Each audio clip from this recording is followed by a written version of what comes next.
stack developer. He started out with Python and then went over to the dark side, he just told me. And he's going to talk to us about real-time messaging with Firebase. Hello, like I said, Artur, and I'm going to help you, hopefully teach you to leverage Firebase for doing real-time messaging and notifications. You can find me on Twitter, and I'm a full-stack developer for a healthcare startup in London.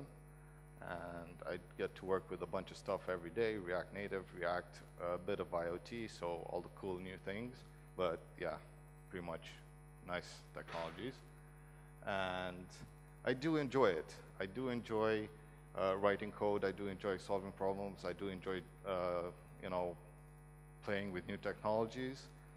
And of course, I do want my everything to scale to 1 zillion users. I wanted my product to be loved by everyone, and at the same time, I want to be in control of it all. So I want to be able to solve any problems, know everything that's going on everywhere in my application. And that brings me to one of my guilty pleasures, which is over-engineering. In case you guys don't know, over-engineering is something like building a bike that does a zillion other things other than being rideable.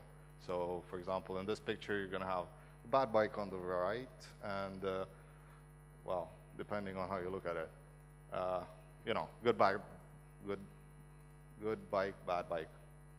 Anyway, let's begin. So I started looking into the real-time notifications, and I immediately thought Redux could help me with this, because Redux is open source, it has a lot of features, and it also has a Redux CLI to help you kind of prototype and figure out what's going on with the messaging inside the pub/sub channels. But for this thing, you kind of need the DevOps, because after a while, you kind of want to get it custom and all the advanced features.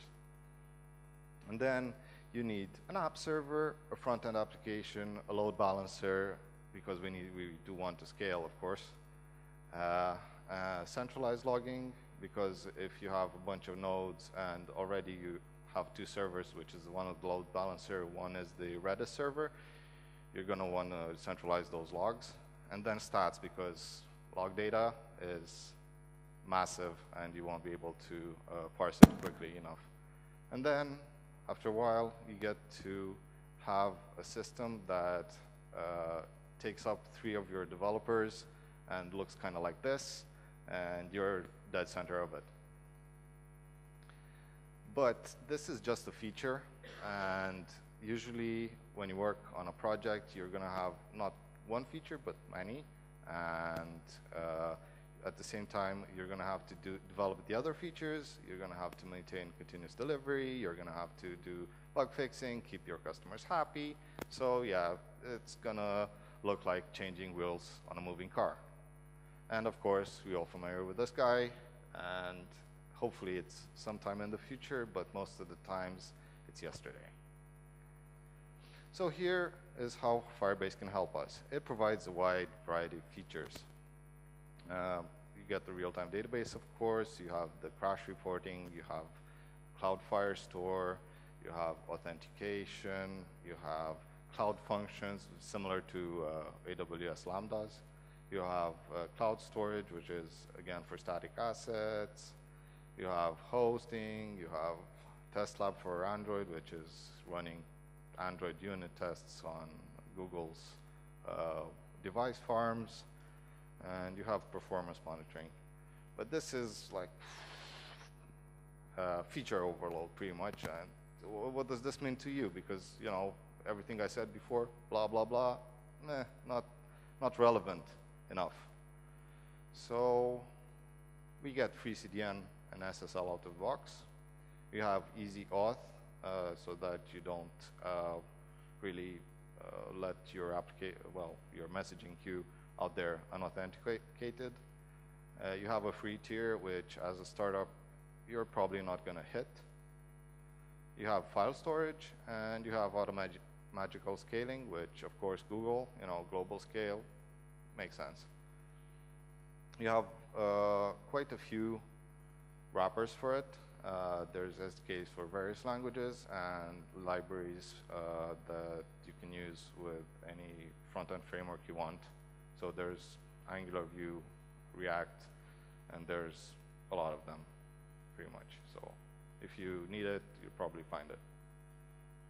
To get started, basically you want to create a message queue, pretty much. And the message queue is the actual Firebase database, so the real-time database. And you create it, you create a new project, and you give it a name, select a region, and you're good to go. Your messaging queue will be in the database section of the real-time database section of the console. You need to grab your config. You have three options. You have the iOS, Android, and web. We'll get back to these later, and I'll show them in the code. But pretty much you have everything ready to go. You click it, get it, put it in your app, build an application, and you're good to, you're able to communicate with the Firebase database. Now, the auth is very simple again. You do, in this example, I showed how you can do simple email password authentication. You set it up, and Google kind of encourages it because they won't let you write by default to the database unless you have some form of authentication. However, the roles can be configured, so if you want to disable everything, you can just do that, but I wouldn't advise it. It's not great to do. So far, seems pretty easy. I think I've gone through it in a few minutes, and this is pretty much what you have to do to set up the message queue in Firebase. For my choice of framework, well, library, because React's not a framework, it's a library. My choice of a library for it is React, and for React you have a bunch of specific packages, which either, depending on what you have installed, will make more sense. So for basic React, no state management, no anything, you could use React Fire. If you use for state management Redux, then you're probably going to want to go for React Redux Firebase, and there's the plain JavaScript one, which is provided by Google, which is the Firebase package. For my project, as buzzwords, you're going to hear Redux because it's there for state management, React because it's the front end bit, Python because we're at a Python conference and I used to be a Python developer. So Redux Saga for managing side effects, and Firebase, of course, because that's the whole point of the talk. And this is hopefully what it's going to look like at the end. And you'll see just, I'm going to provide you with an URL. You're going to open the attendee web app, and the hub I'll show on the big screen, and it's going to be the just incrementing number of claps and showing the bubble growing. Hopefully this is what it's going to be, and yeah. Okay, so let's have a look at the code first. For the backend, like I said, Python. And I use Python 3.7. You can kind of make out by the fact that there's compiled files, PYC files in there. There's the constants, which I use for just holding all my config, the username and password, the API key, everything that I need to build the Firebase object. The Firebase py is the file that I keep my database Firebase interaction methods in. Well, they're not methods, they're functions. And then I have a requirements. For those of you who are not familiar, this is pretty much the equivalent of a package JSON. Or, yeah, I think so. That's it. And server contains the controllers and building the application, setting up some rules for cores and all the cool stuff for, just making it serve properly. The application only has two routes. One is when the user joins. So whenever you open the URL, you're going to get unique ID. And that's just the UUID, so nothing fancy. And I'm going to return it to the client so that you store it. And you can do updates later with a reference. And this is where I'm going to update the store. It's going to it's going to trigger the chain of events of bubbling and all the cool stuff. And this is the other one, which is the clap route, which does the updates the number of claps for that user ID on the Firebase database. And yeah, again, you update the Firebase for that user. Okay, and this is the application. Again, pretty standard boilerplate. I use the AIO HTTP. It comes with a library for doing for configuring cores on the routes. And the two routes are join and clap. I set up the cores. Never do this in production. The rules are way too simple for it, and I didn't really want to go into figuring out why I should set it in a certain way or not. I just used it like everything. So, and then you set up the cores for every route you have in your application. And this is the config.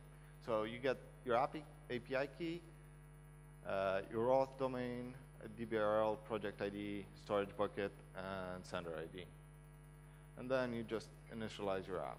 I love it how, so you see the Firebase Initialize config. I love it how Python always does the funny names. It's very, yeah. So yeah, Firebase initialize the app, and you have the object for your Firebase app. And then authentication is very complicated right now. And so you do the auth, and then you sign in. You get the user object, which has the token in it. And I'm going to show you in just a minute how you use it. Yeah, and this is the Firebase. The Firebase, you grab the reference to the database. That's the first thing. So from the Firebase object we defined earlier, you grab the reference.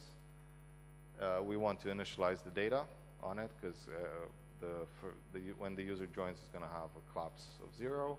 So do that, and then we insert the data into Firebase, and that's it.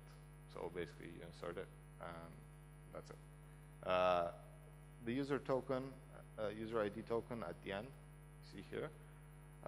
You grab that object from before when you did the auth, and you always need to make sure you pass it in because you set up authentication, so you want to have it there. It expires in 1 hour. Hopefully by the demo time it's not going to be 1 hour because I don't have that. Yeah. Okay, and the update is a little bit different in that you don't have the default data. You get, again, the reference.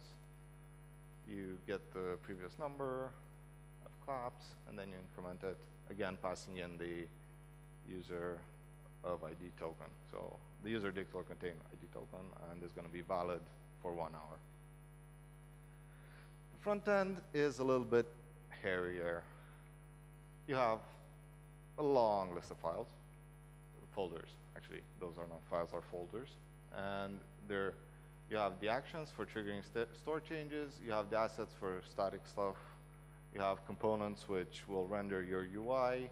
You have the index.js, which is the main endpoint. You can name it whatever.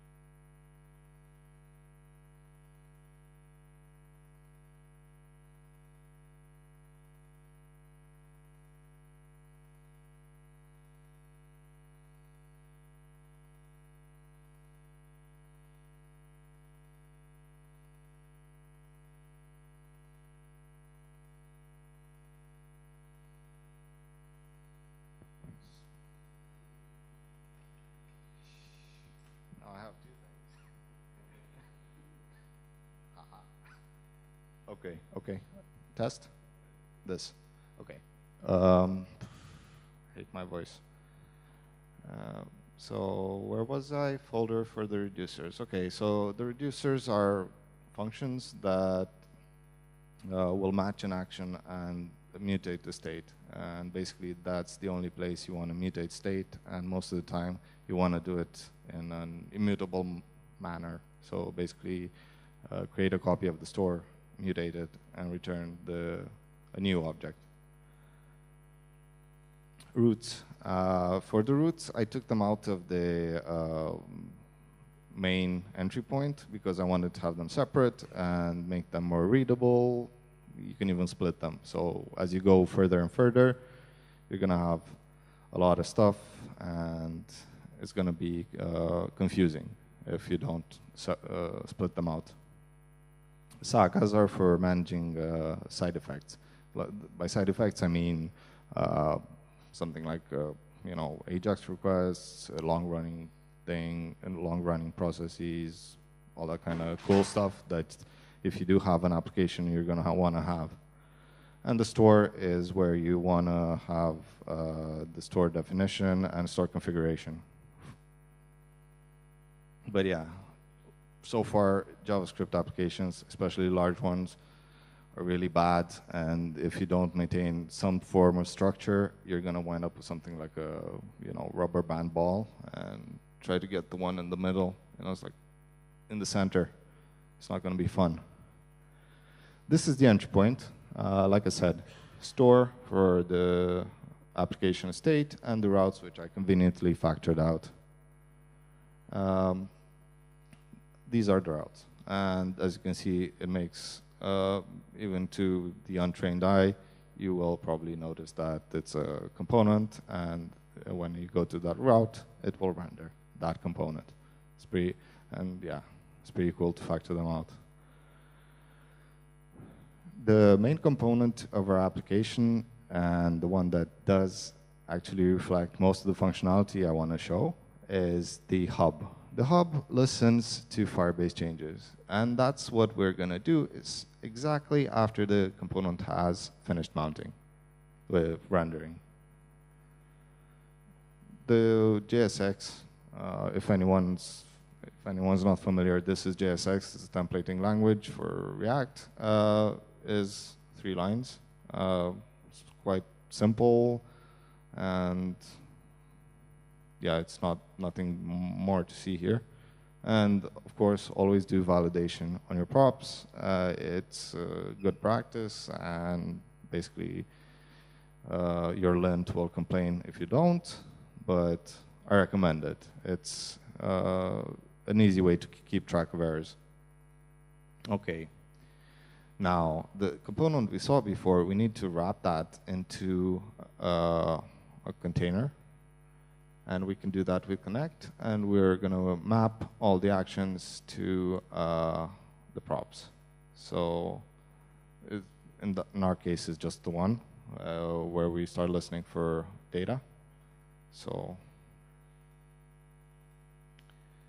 okay, again, actions still pretty simple. You're going to have the listen I showed you before, but really nothing really complex going on here. The action type is a string, actually. I just defined the action types as variables so that you can change them in one place. And usually if you do work on an application, you want to do it like this, rather because it saves time refactoring. And these are the reducers. For example, any one of them, they're going to check for the action type, and they're going to try to match it. If they don't, they're just going to return the default state, and always return the default state. It's a good way to not crash. But yeah, so far nothing. So we haven't seen any of the real-time stuff. We haven't seen pretty much anything that's out of the ordinary. So yeah. And then we have Redux Saga. Redux Saga is a nice way of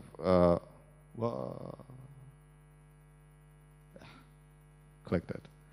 Redux Saga is a nice way of handling side effects. So if you guys are familiar with thunks or epics, epics is newer, but if you are familiar with thunks, they fulfill pretty much the same, a similar purpose, but they're much more, they give much more fine-grained control over what you can do. So for example, you can throttle them, you can debounce them, you can cancel them in mid-flight. So that gives you really good control over what's going on. So yeah, the magic I was talking about is not a lot. Don't be confused by the slide, but so yeah, this is where the Redux Saga's place in the whole project, whole Redux workflow is. It's basically somewhere in between the action and the reducer, and it communicates directly with the API. It's right there. So in our application, the way it's going to happen is the UI will create an action, it will go into the Saga, and then the Saga will perform an API call. The API will do some Firebase updates, and then it's going to return, pop into the reducer, reducer updates the store state, and then you're going to have the UI updated. And those are just the basics, unfortunately. There's another one that's a little bit trickier, and because Firebase is real-time and it's an event pipeline, more or less, you're going to have to use an event channel. And this one will listen continuously for changes that are coming in. So yeah, let's have a look at the sagas. So we're going to import Firebase because we want to use it, of course. And then we have some Saga goodies for performing our actions. We have the Sagas come with a bunch of utils for managing either calling Ajax functions or dispatching other actions. And you also have the event channel, which we're going to have a look at, because this is the guy that's going to help us manage the real-time events coming in from Firebase. So the 2 points that need to be looked at are the fact that you need to listen to Firebase changes, and this is the database is just the Firebase object. If you remember in the Python slide, I showed the database with you grab the reference. This is that reference, not from Python, but it's built beforehand. Sorry, I'm stuttering. Okay, so yeah, you grab the database ref and you listen to changes on value. You can put anything in place of on value. There's like 3 types of change listeners, and then you need to turn it off when you're done. And then we want to create a Saga and use the event channel and keep listening to it. But we're going to listen as the server does, so it's pretty much, it's not going to run continuously. It's more of a passive action, and basically it observes for changes, pretty much. And then we wrap everything nicely in a root Saga. This guy contains all the actions that are being dispatched within the app. But you have the listen hub data action, which I showed you before. Okay, so I think we're kind of gonna give the demo a go. So, okay, bear with me.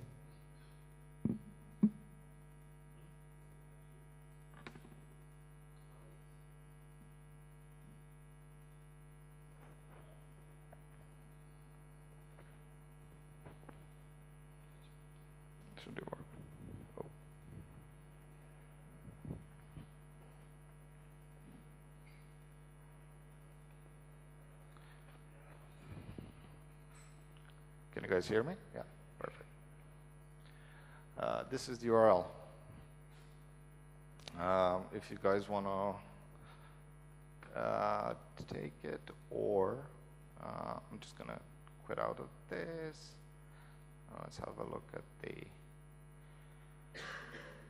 If you guys have a QR code scanner, there's this. And if you want the URL shortener, there's the... No, wait, one second. That's the one. That's the bit.ly URL. If you have a QR code scanner, you can use this. If it works, it's kind of sad about the distortion on the thing. Did it work? Did the QR work? Okay, do you see the...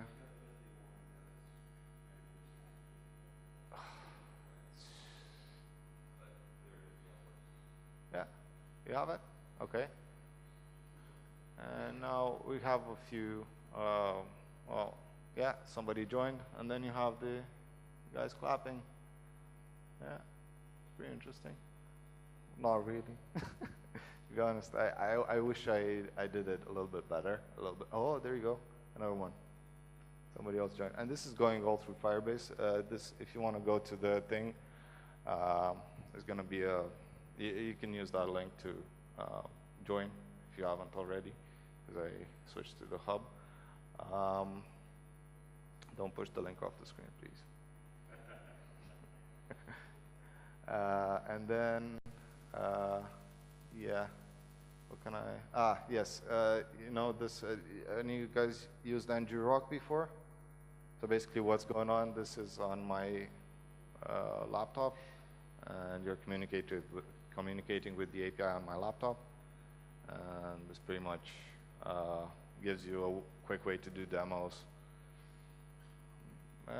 So somebody's being bad, somebody's being bad.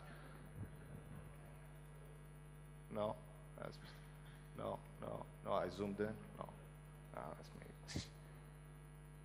And yeah, that's the link again. Okay, cool. You guys happy with it?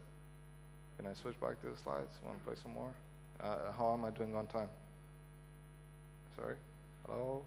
How am I doing on time? 10 minutes. Okay. Okay.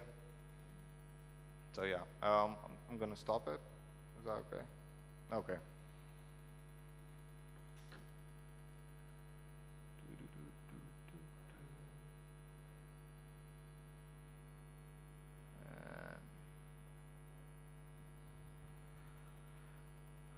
Okay, this is the you can find my code here. So the code for this demo is available here. You know, take it, play around with it, and then submit the configs. Because, you know, I don't want to skip my free tier on Firebase. Also, I don't want them to ban me. But yeah, it's there. And yeah, so you can find me on Twitter. You can find me afterwards. Chat me up, ask me any questions you feel like, and you know, stay classy, Barcelona. Thank you.